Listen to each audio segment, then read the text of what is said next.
Welcome to Sylvia Stingray.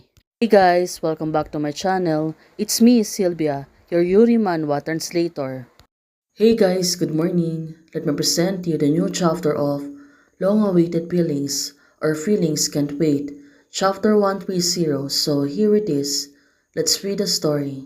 Jian, my dears, tonight art worthless. Jiyu is the most charming person in the world.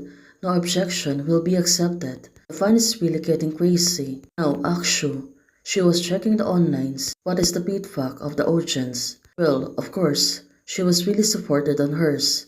Jian, she was really supported on hers. Jian tells the truth. Did the queen pay lip sync? Oh, suddenly, got pickle attentions of Jingshu. There's a black fans again. I was there and she's really sang.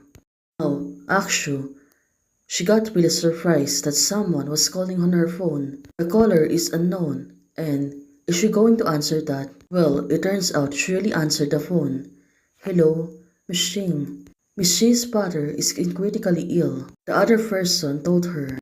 What's going on? Professor Shi, blood sugar extremely high, and he has ketoacidosis. He was already unconscious when she is taken to the hospital. So it turns out immediately contacted Shing using the number you left for me. The hospital attaches great importance to, I'm afraid, it will hurt you. There are many experts a few months ago asked you to pretend to be their neighbors and take more care of them, especially pay more attention to Professor G's health. How could this be the situations develop? Akshu, she was asking her. Now, she feels sorry. She felt that Professor G was not in the good spirits these past 2 days. Professor G said it might be a cold. So it turns out she really sent someone to be able to check Jian's father. Well, she was really sweet, right? As a neighbor, I can say so much, the girl said to her. Oh, Akshu, of course, she really understands this. I was worried tonight and I cooked some extra dumplings and asked Xiao to send them over. Only then continues. Now, help me take care of it.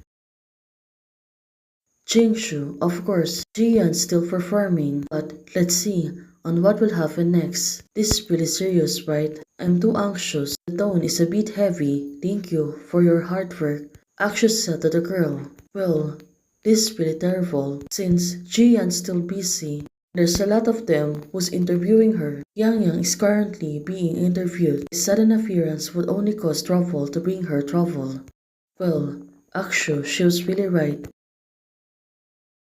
Hello, Sister Wei. It's me, Jingshu. Now, she was calling the manager. Well, let's see on what will happen.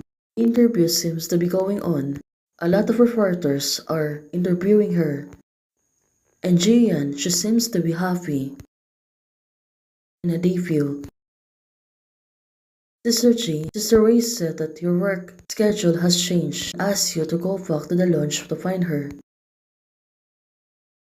Yuyan was asking hers. Sister Ray's answered the phone and her face darkened, let in a hurry, something that could make Sister Ray so upset. Her assistant told her, I'm afraid it's not a good thing, right? Of course, she got really worried about it. Maybe something's really happening. Now, come back to the lunchroom. Sister Wei, I'm coming. Akshu was there and also Sister Wei. They're really waiting for Jian to arrive. Now Jian, when she opened the room, why are you here? She was really happy asking her a question.